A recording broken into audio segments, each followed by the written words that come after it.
నమస్తే news TV 99 కి స్వాగతం. ముందుగా బులెటిన్ లో హెడ్లైన్స్. కమాన్పూర్ మండల కేంద్రంలో మండల ప్రత్యేక అధికారి ప్రవీణ్ రెడ్డి అధ్యక్షతన మండల స్థాయి సమావేశం. ప్రభుత్వం చేపడుతున్న సంక్షేమ పథకాల గురించి ప్రజలకు వివరించిన అధికారులు.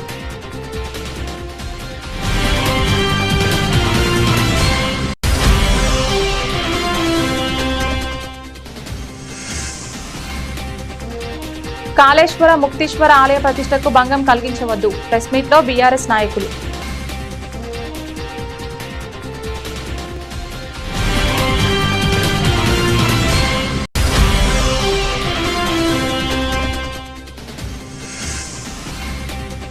పదవ రోజుకు చేరిన తెలంగాణ విద్యుత్ ఆర్టిజన్ ఎంప్లాయీస్ జేఏసీ సమ్మె.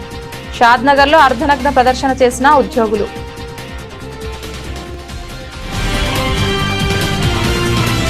ప్రజాపాలన 99 రోజుల ప్రణాళిక కార్యక్రమంలో భాగంగా కమాన్పూర్ మండల కేంద్రంలోని కేఎన్ ఫంక్షన్ హాల్లో గురువారం మండల ప్రత్యేకాధికారి ప్రవీణ్ రెడ్డి అధ్యక్షతన మండల పరిషత్ అభివృద్ధి అధికారి సౌమ్య ఆధ్వర్యంలో మండల స్థాయి సమావేశం ఏర్పాటు చేశారు. రాష్ట్రంలో కాంగ్రెస్ ప్రభుత్వం చేపడుతున్న సంక్షేమ పథకాల గురించి ప్రజలకు అధికారులు వివరించారు.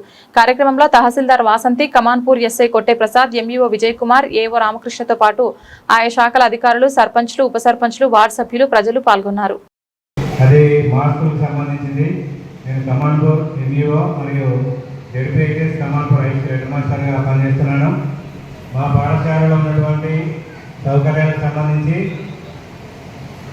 మా పాఠశాలలో ఉన్నటువంటి విద్యార్థులే స్వయంగా తయారు చేసినటువంటి ఒక వీడియోను ఇప్పుడు మీకు చూపిస్తాము. దయచేసి ఆ వీడియోను ప్లే చేయవలసిందిగా. దక్షిణ కాశీగా పేరుగాంచిన శ్రీ కాళేశ్వర ముక్తీశ్వర స్వామి ఆలయ చైర్మన్ నియామకంలో మంతని ఎమ్మెల్యే దుద్దిల శ్రీధర్ బాబు హిందూ ధర్మాన్ని అబాసపాలు చేశారని కాటారం సబ్ డివిజన్ బీఆర్ఎస్ నాయకులు ఆరోపించారు. గురువారం మహాదేవ్పూర్ మండల కేంద్రంలో ఏర్పాటు చేసిన విలేకరుల సమావేశంలో బీఆర్ఎస్ పార్టీ రాష్ట్ర యువ నాయకులు జక్కు రాకేష్, మహిళా విభాగం నియోజకవర్గ ఇన్ఛార్జ్ కేదారి గీత, కాటారం బీఆర్ఎస్ మండల అధ్యక్షులు జోడు శ్రీనివాసులు మాట్లాడుతూ ఎంతో పేరు ప్రఖ్యాతలు ఉన్న కాళేశ్వర ముక్తీశ్వర స్వామి ఆలయానికి ఇటీవలనే మోహన్ శర్మ అనే వ్యక్తిని చైర్మన్ గా నియమించారని, అయితే ఆయన భార్య మరణించగా మరో మహిళతో సహజీవనం చేస్తున్నాడని వారు తెలిపారు. నమస్కారం. నేను ఈరోజు మాట్లాడేది ఒక వ్యక్తి గురించి కాదు, దక్షిణ కాశీగా పేరుగాంచిన శ్రీ కాళేశ్వర ముక్తేశ్వర స్వామి దేవాలయ గౌరవం గురించి, కోట్లాది మంది హిందువుల ఆత్మగౌరవం గురించి. నిజంగా మొన్నటి రోజున ఏదైతే శ్రీధర్ బాబు గారు మోహన్ శర్మ అనే వ్యక్తికి కాళేశ్వరం టెంపుల్ చైర్మన్ ఇవ్వడం చాలా చాలా బాధ అనిపిస్తూ ఉన్నది, సిగ్గు అనిపిస్తూ ఉన్నది. ఒక డిబ్యాచులర్, ఒక భార్య చనిపోయింది, ఆయన భార్య చనిపోయి దాదాపు 3 సంవత్సరాలు గావిస్తూ ఉన్నది. అలాంటి వ్యక్తికి చైర్మన్ పదవి ఇచ్చుకుంటూ నిజంగా మీకు కొన్ని వీడియోలు చూపిస్తా, ఫోటోలు చూపిస్తా. ఈరోజు ఏదైతే మోహన్ శర్మ గారు ఒక మహిళతోటి నిజంగా ఒక షిప్లో పెళ్లి చేసుకుంటున్నాడు. బ్రాహ్మణ వ్యక్తి. నిజంగా దేవుళ్ళ కంటే ముందుగాలు ఈ ప్రాంత ప్రజలు ఎవరైనా హిందువులు చేతులు ఎత్తి కాళ్ళు మొక్కుతారంటే ఓన్లీ బ్రాహ్మణులకి మొక్కుతారు. అలాంటి బ్రాహ్మణులు ఈ విధంగా చేయడం చాలా బాధాకరం. అంటే ఈ కాళేశ్వర ముక్తేశ్వర దేవాలయం మీద శ్రీధర్ బాబు గారికి ఎంత ప్రేమ ఉన్నది అనేది మాకు అర్థమవుతా ఉన్నది. ఇలాంటి కాళేశ్వరం ముక్తేశ్వర స్వామి దేవాలయం పైన ఇలాంటి వ్యక్తికి నువ్వు చైర్మన్ పదవి ఇవ్వడం ద్వారా ఈ ప్రాంత ప్రజలకు కావచ్చు, ఈ రాష్ట్ర ప్రజలకు కావచ్చు ఏం సందేశం ఇస్తున్నామో మేము అడుగుతా ఉన్నాం. రండి మోహన్ శర్మ గారు, మీరు ఈ మహిళతోటి రేపు పొద్దున కాళేశ్వరం టెంపుల్ చైర్మన్ గుడికి వచ్చి దేవాలయానికి వచ్చి మీరు పూజలు చేసుకోగలుగుతారా? దక్షిణ కాశీగా పేరొందినటువంటి శ్రీ కాళేశ్వర ముక్తీశ్వర దేవస్థానాన్ని అవమానించినటువంటి వాడు ఎవరైనా ఉన్నారంటే శ్రీధర్ బాబు గారు. తను ఒక బ్రాహ్మణుడు. తన బ్రాహ్మణ కులానికి చెందినటువంటి మోహన్ శర్మ గారికి ఒక అత్యున్నతమైనటువంటి దేవస్థాన చైర్మన్ ఇచ్చి ఆ హిందూ ధర్మ చట్టాన్ని తుంగలో దొక్కే ప్రయత్నం జరుగుతుంది. ఇలా హిందూ అని చెప్పుకుంటూ బ్రాహ్మణం అంటే ఒక దేవుళ్ళగా భావించుకునే మిమ్ములను ఈరోజు హిందుత్వ ధర్మాన్ని తుంగల దొక్కి నువ్వు నీచాతి నీచునిగా పేరుగాంచే విధంగా ఈరోజు మీతో పదవులు పొందిన వాళ్ళు చేసేటి అకృత్యాలకు దానికి బాధ్యత మీరే వహించాలని, మీరే దానికి పూర్తి బాధ్యత వహించి అలాంటి వ్యక్తిని బర్తరఫ్ చేసి వెంటనే తొలగించే ప్రయత్నం చేయకపోతే ఇంకా హిందూ ధర్మ చట్ట ప్రకారంగా చాలా వరకు అల్లకల్లోలు సృష్టించి ధర్నాలు కానీ రాస్తారోకాలు కానీ చేసే ప్రయత్నం జరుగుతుందని మేము ఈ సందర్భంగా తెలియజేస్తున్నాం. అలాగే మీరు ఈరోజు మీ సంబంధించిన ఆధ్యాత్మిక సంబంధించిన వాళ్ళు మీ కార్యకర్తలు ఎవరు లేరా? ఇలాంటి దుర్మార్గులకు ఇచ్చి మీరు సంతోషపడుతుండ్రా? లేకపోతే ఇలాంటి దుర్మార్గులకు ఇచ్చి వాళ్ళ ద్వారా జనానికి మీరు ఏం సందేశం ఇస్తున్నారు అనేది మేము దీని ద్వారా ప్రశ్నిస్తున్నాము. మీ సంబంధించిన మీ పార్టీ వాళ్ళకే ఇవ్వండి. మీ పార్టీ వాళ్ళ సీనియర్ కార్యకర్తలు ఉన్నారు, వాళ్ళు నాయకులు ఉన్నారు, మంచి ఆధ్యాత్మిక సంబంధించిన వాళ్ళు కూడా ఉన్నారు. అలాంటి వాళ్ళకి ఇచ్చి మీ మీ మీ సంబంధించిన విధానాన్ని చాటుకోవాలని మేము కోరుకుంటున్నాం. కాబట్టి ఈరోజు మీరు ఏదైతే చేస్తున్నారో దాన్ని గమనించగలరు, తప్పులను గుర్తించగలరు. తప్పులను గుర్తించి మీరు దీని మీద వెంటనే స్పందించాలని మేము డిమాండ్ చేస్తున్నాం. ఈరోజు దక్షిణ కాశీగా పేరుగాంచినటువంటి శ్రీ కాళేశ్వర ముక్తేశ్వర దేవస్థాన చైర్మన్గా మోహన శర్మను నియమించడం జరిగింది. దీన్ని మేము తీవ్రంగా వ్యతిరేకిస్తున్నాం, ఖండిస్తున్నాం. ఎందుకనంటే ఒక మహిళతో సహజీవనం చేస్తూ తన భార్య చనిపోయింది, దాదాపు 4-5 సంవత్సరాలు అవుతుంది. కానీ ఒక మహిళతో సహజీవనం చేస్తూ తనను అంటే ఒక విధంగా అంటే ప్రతి ఒక్క మహిళ అంటే మన ధర్మాన్ని వ్యతిరేకంగా అంటే తాళిగట్టి పెళ్లి చేసుకొని ఉండడం కాకుండా తనతో ఓన్లీ సహజీవనం చేస్తూ ఈరోజు అలాంటి వ్యక్తికి ఒక చైర్మన్ పదవి ఇవ్వడం అనేది ఒక ఇంత గొప్ప దేవాలయాన్ని భ్రష్టు పట్టించే విధంగా ఈ విషయం ఉన్నది. ఎందుకనంటే ఇప్పుడు మరి మోహన శర్మ గారిని నేను ఒకటే డిమాండ్ చేస్తున్నా, మీరు సహజీవనం చేస్తున్నటువంటి మహిళతో రేపు పొద్దున కాళేశ్వరం వచ్చి ఆమెతో పాటు నీ ధర్మపత్ని కదా కాబట్టి ఆమెతో పాటు నువ్వు పూజలో కూర్చొని స్వామివారికి పూజలు చేయాల్సిందిగా మేము డిమాండ్ చేస్తున్నాం. అదేవిధంగా గతంలో మా బీఆర్ఎస్ పార్టీ అధికారంలో ఉన్నప్పుడు మా నాయకుడు పుట్ట మధుకర్ గారు బీఆర్ఎస్ పార్టీ జెండా మోసిన వ్యక్తికి, బీఆర్ఎస్ పార్టీకి పనిచేసిన వ్యక్తికి మేము అదే దేవస్థాన కమిటీ చైర్మన్గా నియమించడం జరిగింది. అప్పుడు ఇదే కాంగ్రెస్ నాయకులు కార్యకర్తలు ఏమన్నారంటే బహుజనవాదం అని చెప్పి చెప్పుకునే తిరిగే పుట్ట మధుకర్ గారు ఈరోజు ఒక రావుకు ఎలా పదవి ఇస్తాడని చెప్పేసి నెత్తినోరు మొత్తుకున్నారు. మేము ఇచ్చింది అది రెడ్డి, రావు, ఎస్సీ, ఎస్టీ అని కాకుండా అక్కడ పార్టీ పనిచేసిన ఒక వ్యక్తికి మేము ఇవ్వడం జరిగింది. మీరు ఇప్పుడు ఎవరికి ఇచ్చిండ్రు? మీరు మీ పార్టీ జెండా మోసిన వ్యక్తి కాదు. అలాగే తను ఈ పదవికి అనర్హుడు అని చెప్పేసి మేము ఈ సందర్భంగా మేము తెలియజేసుకుంటున్నాము.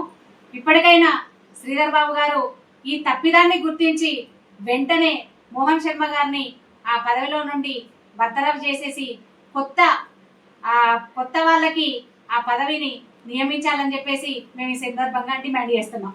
తమ డిమాండ్లను ప్రభుత్వం పరిష్కరించేదాకా సమ్మె ఆపేది లేదని తెలంగాణ విద్యుత్ ఆర్టిజన్ ఎంప్లాయీస్ జేఏసీ నాయకులు పేర్కొన్నారు. పలు డిమాండ్లను ప్రజల ముందు ఉంచుతూ ఉద్యోగులు చేపట్టిన సమ్మె 10వ రోజుకు చేరింది. సందర్భంగా ఉద్యోగులు అర్ధనగ్న ప్రదర్శన చేశారు. అనంతరం తమ సమస్యలు పరిష్కరించాలని కోరుతూ వినతి పత్రాన్ని అందించారు. డివిజన్ జేఏసీ చైర్మన్ కావలి ఆంజనేయులు యాదవ్, కన్వీనర్ పటేల్ ప్రభాకర్ రెడ్డి తదితరులు పాల్గొన్నారు.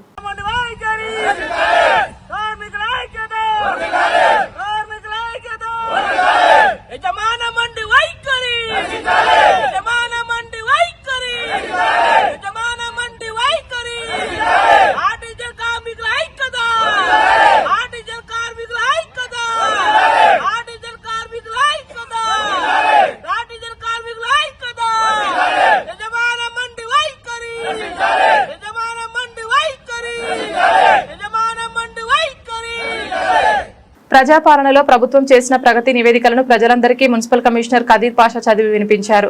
ఈ రోజు పట్టణంలోని సినారే కళామందిర్లో నిర్వహించిన మున్సిపాలిటీ స్థాయి ప్రజాపాలన ప్రగతి నివేదిక రోజుల 99 రోజుల కార్యాచరణ ప్రణాళిక కార్యక్రమంలో మున్సిపల్ చైర్పర్సన్ జిందం కళాచక్రపాణి ముఖ్య అతిథులుగా పాల్గొని మాట్లాడారు. తెలంగాణ రాష్ట్ర ప్రభుత్వం చేపట్టిన ప్రజాపాలన ప్రగతి ప్రణాళిక 99 రోజుల కార్యాచరణ ప్రణాళిక కార్యక్రమంలో భాగంగా ఈ రోజు ప్రభుత్వ పథకాలను ప్రజలకు వివరిస్తూ ఈ యొక్క మున్సిపాలిటీ స్థాయి సభలను నిర్వహించడం బాగానే ఉంది, కానీ 6 గ్యారంటీలు పూర్తి స్థాయిలో అమలుపరచకపోవడం వల్ల ప్రజలకు వారు అనుకున్న సంక్షేమ ఫలాలు అందకపోవడం వారు నిరాశకు గురవుతున్నారని చైర్పర్సన్ అన్నారు. ఈ కార్యక్రమంలో భాగంగా పంపిణీ చేసిన కరపత్రం ద్వారా తెలిపిన ప్రభుత్వ పథకాలు కాగితాలకే పరిమితమైనట్లున్నాయి, కానీ పూర్తి స్థాయిలో అర్హులకు లబ్ధి చేరలేదన్నారు. ఇంతకు ముందు నిర్వహించిన వార్డు సభలలో ప్రజలు ఇచ్చిన దరఖాస్తులకు అధికారుల స్వీకరణ రసీదులను ఇవ్వకపోవడం వల్ల ప్రజలు అనేక మార్లు దరఖాస్తులు చేసుకుని అనవసరంగా ఫోటోలు దరఖాస్తు ఫారాల కోసం ఖర్చుల పాలవుతున్నారే తప్ప ఈ కార్యక్రమాల ద్వారా జరిగిందేంటో అర్థం కావడం లేదని, ఖచ్చితంగా రసీదు ఉన్నట్లయితే వారు మళ్లీ దరఖాస్తు చేసుకోరని, ఈ ప్రక్రియలో పారదర్శకత కూడా పెరుగుతుందని అన్నారు. ప్రజా పరిపాలన కార్యక్రమంలో భాగంగా మున్సిపాలిటీలు ప్రత్యేక శానిటేషన్ డ్రైవ్లు నిర్వహించాల్సిందిగా ఈ కార్యక్రమం ద్వారా మార్గదర్శకాలు ఇచ్చినా అందుకోసం ప్రత్యేక నిధులు కేటాయించకపోవడం శోచనీయ విషయమని అన్నారు. ప్రభుత్వం నుండి ప్రత్యేక నిధులు రాకపోయినా మున్సిపల్ యొక్క నిధులతో పట్టణంలో ప్రత్యేక శానిటేషన్ డ్రైవ్ కార్యక్రమాలు నిర్వహించడం జరిగిందన్నారు. ఈ కార్యక్రమంలో వివిధ వార్డుల కౌన్సిలర్లు, అధికారులు తదితరులు పాల్గొన్నారు.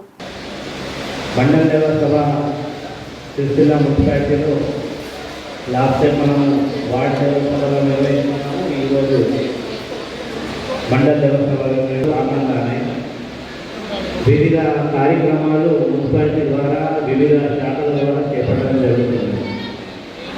ఇప్పటిదాకా ముందు మున్సిపాలిటీ వారు 6వ తారీఖు నుంచి 12వ తారీఖు వరకు శానిటేషన్ మరియు సైట్ క్లీనింగ్ లాంటి ఎన్నో పనులు చేయడం జరిగింది. దాని తర్వాత ట్రాఫిక్ వాళ్ళు ఈరోజు లైవ్ అండ్ అలైవ్ ప్రోగ్రామ్ కింద ఆర్గనైజ్ చేశారు. హెల్త్ డిపార్ట్మెంట్ వాళ్ళు programme, ST development, fire safety, revenue విభాగాలు ప్రతి ఒక్కరు 99 రోజుల ప్రోగ్రాంలో రోజులలో యాక్టివిటీస్లను టేకప్ చేస్తున్నారు. అయితే ఈ దీంట్లో ముఖ్యంగా గవర్నమెంట్ చేపట్టిన మండల సభలను మీ అందరికీ, బెనిఫిషియర్స్కి అందరికీ మరియు మన కౌన్సిల్ సభ్యులందరికీ ఇది తెలియపట్టడం ఏంటంటే తెలుస్తున్న మున్సిపాలిటీ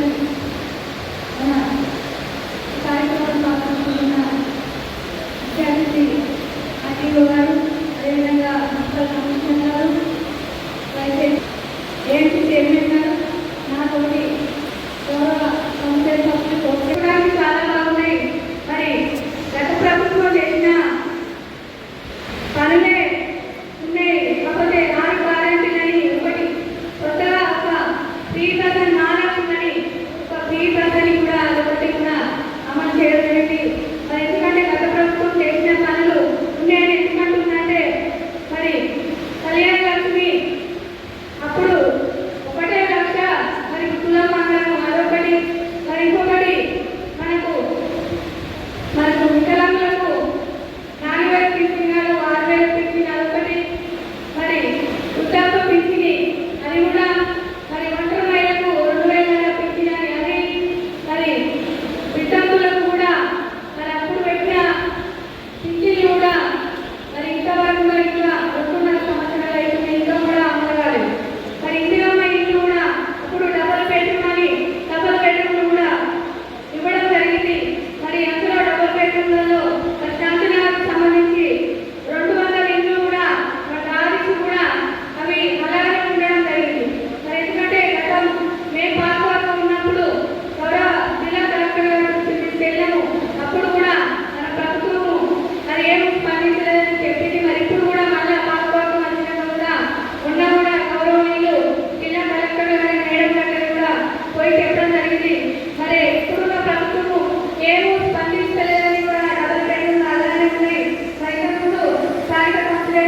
గురువారం ప్రజాపాలన ప్రగతి ప్రణాళికలో భాగంగా ఎంపీ గార్డెన్స్ లో మున్సిపల్ శాఖ ఆధ్వర్యంలో నిర్వహించిన సమావేశంలో జిల్లా కలెక్టర్ కోయ శ్రీహర్ష పాల్గొన్నారు.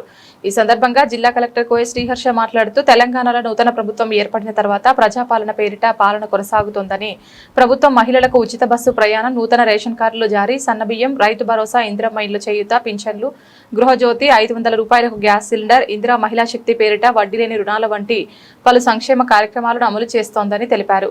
ప్రభుత్వం చేపట్టిన సంక్షేమ అభివృద్ధి కార్యక్రమాలను ప్రజలకు చేరవేయడానికి ప్రజాపాలన ప్రగతి ప్రణాళిక పేరుతో 99 రోజుల కార్యక్రమాన్ని నిర్వహిస్తున్నామని, ప్రజల నుండి సూచనలు స్వీకరించి కార్యక్రమాలను మరింత సమర్థవంతంగా అమలు చేయడం జరుగుతుందని తెలిపారు.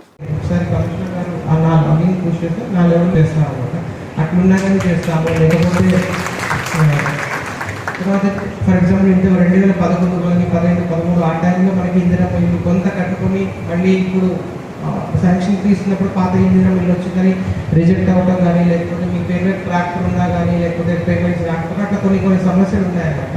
సో ఈ సమస్యలు ఉన్నాయని గవర్నమెంట్ అక్నాలెడ్జ్ చేస్తూ ఇంకేమైనా ఇష్యూస్ మీ సైడ్ నుంచి ఉన్నా కూడా తెలుసుకుందాం అనుకుంటున్నాము. నేను మాట్లాడే డిసిపి గారు మాట్లాడే మీ సజెషన్స్ కూడా ఇవ్వచ్చు. అది ఒకటి ఉంది. తర్వాత ఇప్పుడు మీరు చూసినట్టయితే ఇండియన్ కొన్ని డ్రైనేజ్ ఇష్యూస్ కానీ, లేకపోతే అదర్ ఇష్యూస్ ఉన్నాయన్నమాట. వాటన్నిటి కూడా ఇప్పుడు మనం 15 crores డిఎంఎఫ్టీ నుంచి కూడా వర్క్ టేకప్ చేస్తున్నాము. తర్వాత టీఎఫ్ఐడిసి కూడా ఒక 50-60 crores గవర్నమెంట్ నుంచి పైప్ లైన్లో ఉందన్నమాట. సో ఒక ఐడియా ఏంటంటే నెక్స్ట్ 1 year 6 months to 1 yearలో almost maximum infrastructure related works అంటే సీసీ రోడ్స్ కానీ, డ్రైన్ కానీ, డ్రింకింగ్ వాటర్ రిలేటెడ్ ఇష్యూస్ కానీ అన్నీ క్లోజ్ అయితే ఉద్దేశంతో అట్లా వర్క్ ప్లాన్ చేసుకుని వెళ్తున్నాం. అదేవిధంగా అమృత్ అనే సెంట్రల్ గవర్నమెంట్ స్కీమ్ నుంచి కూడా మనం వర్క్స్ టేకప్ చేస్తున్నాము. ఆ వర్క్స్ మేము కూడా కొంత స్లోగా అయితేనే అయిపోవడం వల్ల అవుతున్నాయి. సో అది కూడా మేము పుష్ చేస్తున్నాము. సో అది చేశాక దాంట్లో ఇంకా చాలా వరకు పెండింగ్ ఇష్యూస్ కూడా, లేకపోతే డ్రింకింగ్ వాటర్ రిలేటెడ్ ఇష్యూస్ కూడా క్లియర్ అయితే అనుకున్నాం. సో ఇట్లా మీ దృష్టికి ఎటువంటి ఇష్యూ వచ్చినా రామగుండం నియోజకవర్గ స్థానిక గోదావరికని మున్సిపల్ కార్పొరేషన్ నగరపాలక సంస్థ స్వంత వాహనాలతో కాలువల్లో పూడిక తీస్తూ కాంట్రాక్ట్ పేట కోట్లాది రూపాయల నిధుల దుర్వినియోగం కాకుండా మిగులుస్తున్నారని రామగుండం నగర మేయర్ మహంకాళి స్వామి అన్నారు. వార్డు సందర్శన కార్యక్రమంలో భాగంగా 47 డివిజన్లో స్థానిక కార్పొరేటర్ కజంపురం జయప్రద రాజేందర్తో కలిసి ఆయన పర్యటించారు. సందర్భంగా ఆయన మాట్లాడుతూ ప్రతి ఏటా పూడికతీత పనులకు లక్షల రూపాయల నిధులు కేటాయిస్తూ పనులు మాత్రం తూతు మంత్రంగా చేపట్టడం ఆనవాయితీగా వస్తుందని అన్నారు.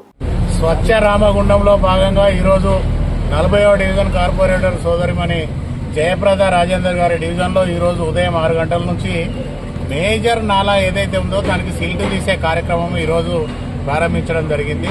దాదాపుగా 10-15 సంవత్సరాల నుంచి ఈ డ్రైన్లో సిల్ట్ తీయకపోవడం వల్ల వర్షాకాలం వస్తే మొత్తం బ్రిడ్జి మీద నుంచి నీళ్ళన్నీ వచ్చేసి రాకపోకలకు కూడా ఇబ్బంది అవుతా ఉన్నది.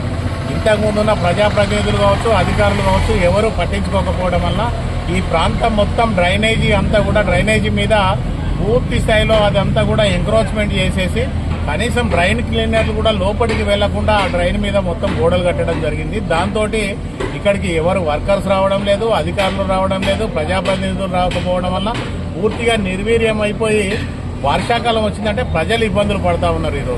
ఈరోజు డ్రైన్ అక్కడ ఏదైతే బ్రిడ్జి ఉందో బ్రిడ్జి దగ్గర నుంచి వాటర్ పైప్ లైన్ పక్క నుండి వేయడం జరిగింది. అంటే వర్షాకాలంలో ఆ వాటర్ పైప్ లైన్లకు కూడా ఈ డ్రైనేజీ వాటర్ అంతా పోయి ఆ వాటర్ అంతా కూడా పొల్యూట్ అయిపోయి డయేరియా వచ్చే పరిస్థితి ఉన్నది. ఈరోజు దాదాపుగా ఇంతమంది కార్పొరేటర్లు, ప్రజాప్రతినిధులు, తర్వాత మున్సిపల్ ఆఫీస్ సిబ్బంది మొత్తం కూడా అధికారులందరూ కూడా ఉదయం 6 గంటల నుంచి 12 గంటల వరకు ఇక్కడే ఉండి దాదాపుగా అంటే 1 కోటి రూపాయల నిధులు ఈరోజు మున్సిపల్ ఆఫీస్కు సేవ్ చేయడం జరుగుతూ ఉన్నది. ప్రతి పని కూడా ప్రత్యక్షంగా దగ్గర ఉండి ఇంతమంది కార్పొరేటర్లము ఉదయం 6 గంటల నుంచి ఇక్కడే ఉండి పర్యవేక్షణ చేసి 12-1 దాకా ఉండి పనిచేయిస్తా ఉన్నాం తప్ప ఏదో ఇంతకు ముందున్న టీఆర్ఎస్ అధికారుల లెక్క, ప్రజాప్రతినిధుల లెక్క వచ్చి 4 ఫోటోలు దిగి వెళ్లిపోయిన సందర్భాలు ఇక్కడ ఉండే. అలాంటి పని కాంగ్రెస్ పార్టీ ఏ నాయకుడు చేయడు. ప్రజలకు కూడా ఒకటి విన్నపం చేస్తా ఉన్నాం. ఏదైతే డ్రైన్ల పక్కకు ఇల్లు కట్టుకొని ఉన్న ప్రజలు ఎవరైతే ఉన్నారో రోజు చెత్త ఊడ్చి అలా బిల్డింగ్ నుంచి అలా ఇళ్ల నుంచి ఆ చెత్త తీసి కాలువలలో వేస్తా ఉన్నారు. దయచేసి అలాంటి చెడు పనులు చేయకండి. మనుషుల లెక్క మనం ప్రవర్తించాలి. మనుషులం కనుక రోజు మున్సిపల్ ఆఫీస్కు సంబంధించిన ట్రాలీ కానీ, ట్రాక్టర్ కానీ అవన్నీ వస్తూ ఉంటాయి కనుక ఆ ట్రాలీలో ట్రాక్టర్కు మనం చెత్త ఇచ్చినట్టయితే వాళ్ళు తీసుకుపోయి ఊరు బయట వేస్తారు. అప్పుడు మన ఇల్లు ఎంత శుభ్రంగా ఉన్నదో మన వాడ కూడా అంతే శుభ్రంగా ఉంచుకోవాల్సిన బాధ్యత ప్రతి పౌరుని మీద, ప్రతి అక్క చెల్లె మీద ఉన్నది కనుక ప్రతి వాళ్ళు కూడా ఆ దిశగా ఆలోచన చేయాలని చెప్పేసి కోరుతూ ఈ స్వచ్ఛ రామగుండంలో ప్రతి ఒక్కరు కూడా భాగస్వాములు అయినప్పుడు మాత్రమే ఏదైనా చేయగలుగుతాం. మేము ఇంతమంది ఉదయం 6 గంటల నుంచి నెల రోజుల నుంచి ప్రతిరోజు రోడ్ల మీద తిరిగి పనిచేస్తా ఉన్నాం కనుక మీ వాడకు సంబంధించిన పనులన్నా మీరందరూ భాగస్వాములై స్వచ్ఛ రామగుండంకు సహకరించాలని చెప్పేసి కోరుతా ఉన్నాం. ధన్యవాదాలు. ఉత్తరప్రదేశ్ రాష్ట్రంలోని నోయిడా మరియు హర్యానా ప్రాంతాల్లో పారిశ్రామిక కార్మికులపై జరుగుతున్న అణచివేతను నిరసిస్తూ సిఐటియు కేంద్ర కమిటీ పిలుపులో భాగంగా ఈరోజు ఎన్టీపీసీ గేట్ నెంబర్ 2 వద్ద సిఐటియు అనుబంధ రామగుండం ఇండస్ట్రియల్ వర్కర్స్ యూనియన్ ఆధ్వర్యంలో ప్లకార్డ్స్తో నిరసన ప్రదర్శన నిర్వహించారు. సందర్భంగా యూనియన్ ప్రధాన కార్యదర్శి గిట్ల లక్ష్మారెడ్డి మరియు ఉపాధ్యక్షులు దండ రాఘవరెడ్డి మాట్లాడుతూ నోయిడాలోని పరిశ్రమల్లో కార్మికులను నిర్బంధించి 10 నుండి 12 గంటల పాటు వెట్టి చాకిరీ చేయిస్తున్నారని ఆవేదన వ్యక్తం చేశారు. క్రమంలో అక్కడి రాష్ట్ర ప్రభుత్వం కానీ కేంద్ర ప్రభుత్వం కానీ నిర్బంధించి కార్మికులపై మానసికంగా వేధింపులు, ఇలాంటి 12 గంటల పని విధానం, దీనికి వ్యతిరేకంగా చేస్తున్న పోరాటంలో కేంద్ర రాష్ట్ర ప్రభుత్వాలు కార్మికులకు నిర్బంధించి అక్కడ ఉన్న యూనియన్లను మానసిక వేధింపులకు గురిచేసి అక్రమంగా అరెస్టు చేయడం సిఐటి పరంగా రామగుండం ఇండస్ట్రియల్ వర్కర్స్ యూనియన్ తరఫున తీవ్రంగా ఖండిస్తున్నాం. ఏదైతే కనీస వేతనం కార్మికులకు 26,000 రూపాయలు ఉండాలని దేశవ్యాప్తంగా జరుగుతున్న ఉద్యమంలో, అలాగే ఈ మధ్య కాలంలో కార్మిక చట్టాలను కేంద్ర ప్రభుత్వం 4 లేబర్ కోడ్లు విభజించి కార్మికులను బానిసలుగా చేసే విధానానికి దేశవ్యాప్తంగా పోరాటాలు జరుగుతున్నాయి.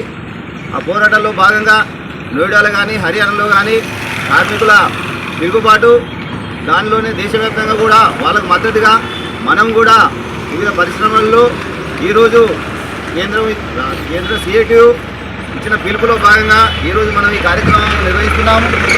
కార్మికులందరూ ఐక్యంగా చైతన్యంతో కేంద్ర రాష్ట్ర ప్రభుత్వాలు అవలంబిస్తున్న వ్యతిరేక విధానాలకు నిరసనగా పోరాటం చేయాల్సిన అవసరం ఎంతైనా ఉంది. చాలని వేతనాలతో చాలా ఇబ్బందులు ఎదుర్కొంటూ ఉన్నాము. కాబట్టి ఇప్పటికైనా కేంద్ర రాష్ట్ర ప్రభుత్వాలు సిఐటియు నాయకులపై నిర్బంధంగా అక్రమ అరెస్టులను ఖండిస్తున్నాం. బేషరతుగా వాళ్ళని విడుదల చేసి కనీస వేతనం 26,000 అమలు చేయాలని ఈ సందర్భంగా మేము డిమాండ్ చేస్తూ ఉన్నాం. అట్లాగే ఉత్తరప్రదేశ్లో నోయిడా ఆ చుట్టుపక్కల ఉన్న పరిశ్రమల్లో పనిచేసే వాళ్ళను నిర్బంధించి అక్రమంగా పని చేయించడమే కాకుండా 10 గంటలు 12 గంటలు పని చేస్తూ 12,000 10,000 రూపాయలకే వాళ్ళని వెట్టి చాకిరీ చేస్తుండ్రు. దానికి వ్యతిరేకంగా కార్మికులు స్వచ్ఛందంగా రోడ్ల మీదకి వచ్చి దాదాపు 50,000 మంది మొత్తం దిగ్బంధం చేసి కార్మికులందరూ రోడ్ల మీదకి వచ్చారు. దాన్ని నిరసిస్తూ వీళ్ళు చేస్తుంటే అక్కడ సిఐటి నాయకులను అరెస్టు చేయడం, కార్మికులను నిర్బంధించడం, ఇలాంటివన్నీ దాదాపు 400-500 మందిని ఆ రకంగా నిర్బంధించారు. కాబట్టి బేషరతుగా ఎవరినైతే అరెస్ట్ చేసిరో వాళ్ళని విడుదల చేయాలి. అట్లే కార్మికుల మీద ఉన్న నిర్బంధాన్ని ఎత్తివేయాలి. వాళ్లకు ఈరోజు పిఎఫ్ లేదు, ఈఎస్ఐ లేదు, అనేక సంక్షేమ కార్యక్రమాలు కూడా అక్కడ బీజేపీ హర్యానా ప్రభుత్వం కానీ అక్కడ ఉన్న ఉత్తరప్రదేశ్ ప్రభుత్వం కానీ అమలు చేస్తలేదు. బీజేపీ ప్రభుత్వం బాగా గొప్పలు చెప్పుకుంటుంది, కానీ అక్కడ పాలిత రాష్ట్రాలలో కార్మికుల పరిస్థితి దుర్భరంగా ఉన్నది. కాబట్టి ఇవన్నిటి కార్మికులు తెలుసుకోవాలి. ఇక్కడున్న అన్ని రాష్ట్రాలలో ఈ నిరసన కార్యక్రమాలు జరుగుతున్నాయి. దానిలో భాగంగా ఎన్టీపీసీ రామగుండం గేట్ నెంబర్ 2 దగ్గర సిఐటియు ఆధ్వర్యంలో ఈ కార్యక్రమాన్ని నిర్వహిస్తున్నాం. కామారెడ్డి జిల్లా ఎల్లారెడ్డి బీసీ బాలికల హాస్టల్లో 8వ తరగతి చదువుతున్న శ్రావణి అనే విద్యార్థిని మృతి ఘటన ప్రభుత్వ నిర్లక్ష్యానికి ప్రత్యక్ష ఉదాహరణ అని టీఆర్ఎస్పీ రాష్ట్ర నాయకులు కంచర్ల రవిగౌడ్ అన్నారు. ఈ రోజు సిరిసిల్లలోని తెలంగాణ భవన్ లో నిర్వహించిన మీడియా సమావేశంలో ఆయన మాట్లాడారు. కాంగ్రెస్ ప్రభుత్వం అధికారంలోకి వచ్చిన తర్వాత విద్యార్థుల ప్రాణాలకు విలువ లేకుండా పోయిందని రవిగౌడ్ ఆవేదన వ్యక్తం చేశారు. గత 25 నెలల్లో 140 మందికి పైగా విద్యార్థులు మృతి చెందడం ప్రభుత్వ వైఫల్యానికి నిదర్శనమని, విద్యాశాఖను తన వద్ద ఉంచుకున్న ముఖ్యమంత్రి ఒక్కసారి కూడా సమీక్షా సమావేశం నిర్వహించకపోవడం బాధ్యత రాహిత్యానికి నిదర్శనమని ఆగ్రహం వ్యక్తం చేశారు. శ్రావణి మృతిపై వెంటనే న్యాయాన్ని చేయాలని, బాధిత కుటుంబానికి 25 లక్షల నష్టపరిహారం, కుటుంబ సభ్యుల్లో ఒకరికి ప్రభుత్వ ఉద్యోగం ఇవ్వాలని డిమాండ్ చేశారు. ఘటనపై ఉన్నత స్థాయి విచారణ జరిపి బాధ్యులపై కఠిన చర్యలు తీసుకోవాలని హెచ్చరించారు.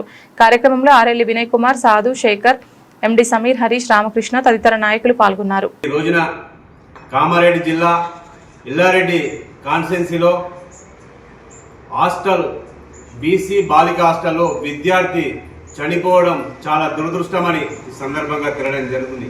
ఏం జరుగుతుంది?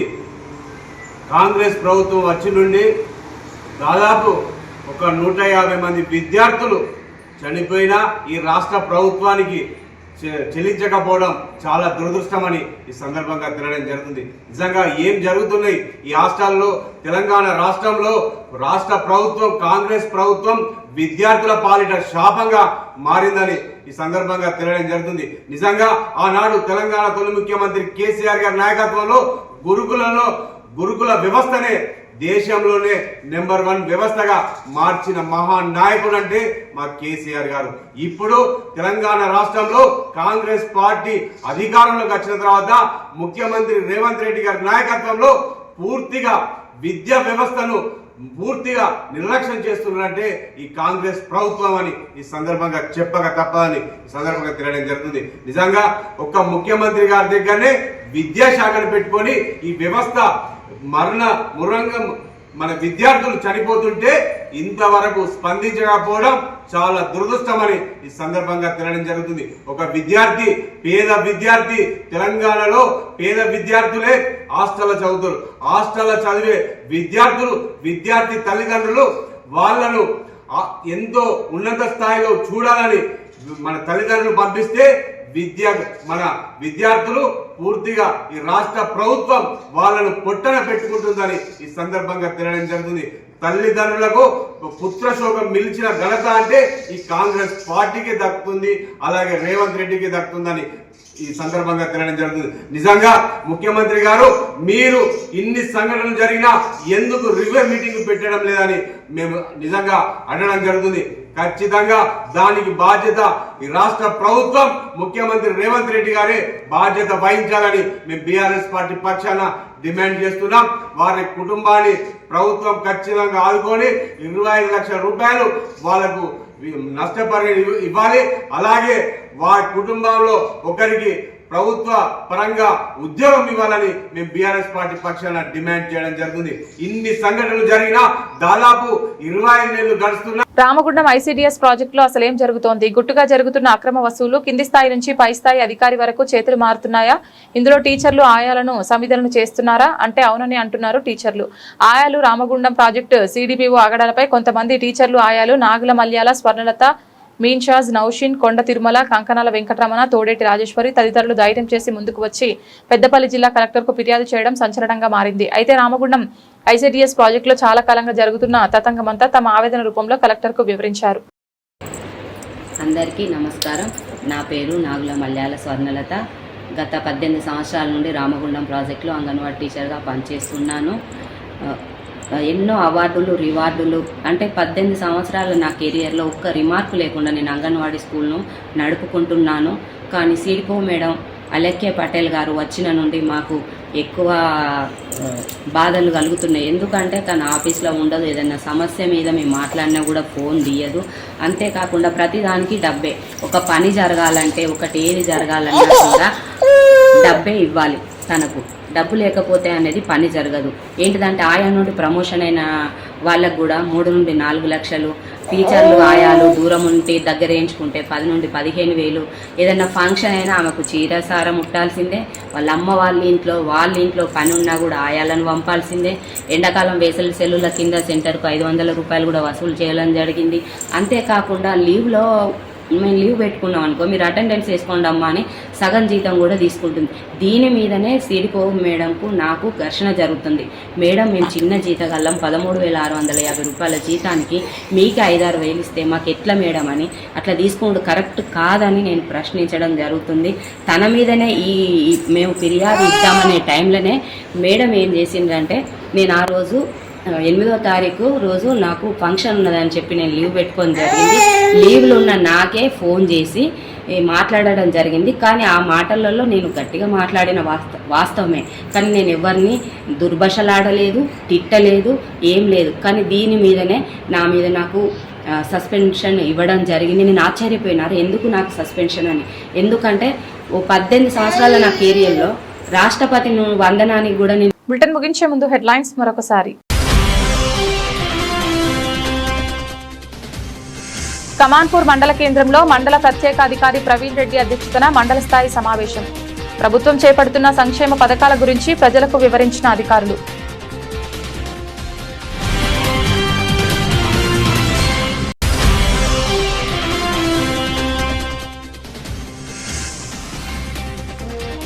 కాళేశ్వర ముక్తీశ్వర ఆలయ ప్రతిష్టకు భంగం కలిగించవద్దు. ప్రెస్ మీట్లో బీఆర్ఎస్ నాయకులు.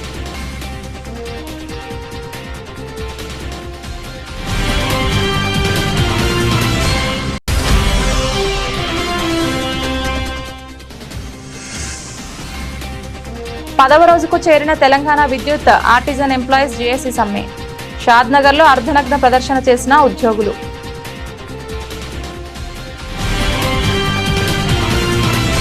ఇది ఇవాల్టి బులెటిన్. తిరిగి మరొక బులెటిన్లో మళ్ళీ కలుద్దాం. అంతవరకు సెలవు. నమస్కారం.